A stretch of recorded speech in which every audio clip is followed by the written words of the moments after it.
ভিডিওটা পুরো দেখে দেন, না দেখলে মিস করবেন। আর যদি দেখেন অনেকটাই মজা পাবেন, ইন্টারেস্ট পাবেন। ভিডিওটা দেখেন, একটা মানুষ কতটুকু সাহস থাকলে এই কাজটি করতে পারে তার নিজ চোখে না দেখলে বিশ্বাস করতেন না। আর এই সাপটা যারা বাস্তবে দেখেছে তারা বলতে পারবে এই সাপটা কতটুকু ভয়ঙ্কর।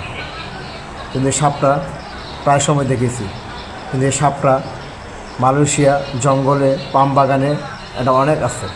কিন্তু এই সাপটার সামনে যখন পড়বে তখন আপনি সামনে দাঁড়ায়া একটা ভিডিও করবেন, এই সাহসটি আপনি পাইতো না। তাহলে ওটা সামনে দাঁড়ায়া একটা ভিডিও করা বা এটা ধরা কতটুকু সাহসের বিষয়, কতটুকু জ্ঞানের দরকার, কতটুকু পত্রিকা দরকার, এটা আপনারা বুঝতে পারবেন।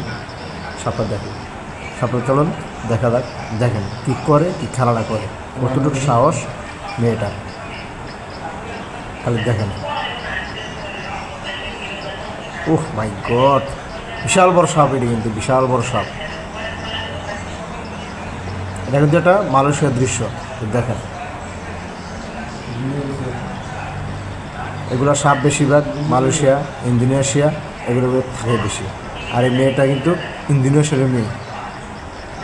ওরা কিন্তু প্রচুর সাহস, ইন্দোনেশিয়ার মেয়েদের ছেলেদের প্রচুর সাহস। কারণ কি জানেন, তাদের জীবনের ইতিহাস যদি আপনারা কেউ ঘাটেন তাহলে বুঝতে পারবেন এরা জীবনে জঙ্গলভাবে কতটুকু কী ব্রাশ করছে, তাদের জীবজনকের সাথে কতটুকু সম্পর্ক আছে, তাই ইতিহাস যদি আপনারা দেখতে পারেন তাহলে বুঝতে পারবেন, ইতিহাস পড়লে বুঝতে পারবেন। দেখেন কি প্রতিকার, এই সাহসটা কতটুকু দেখেন। আমি আর আপনার কখনই সম্ভব না। দেখেন কী অবস্থা আবার সব। ওহ মাই গড,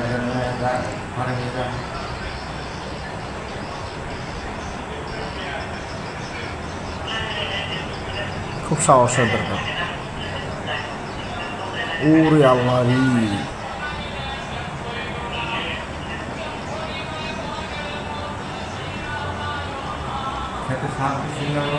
আমি কিন্তু আমার এর আগে একটা আমার প্রোফাইলে ভিডিও আমি নিজে ভিডিও করে ছাড়ছি।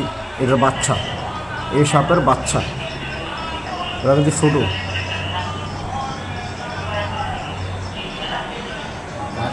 এটাকে বলা হয় মালয়েশিয়া কিং কোবরা।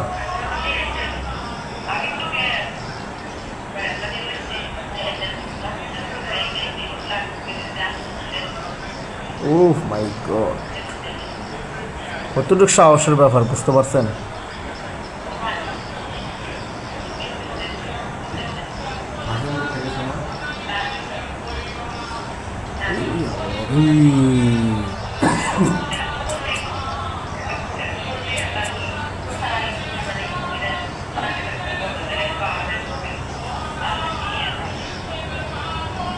যদি ভিডিওটা ভালো লাগে বন্ধুরা অবশ্যই লাইক কমেন্ট করে শেয়ার করে দিবেন।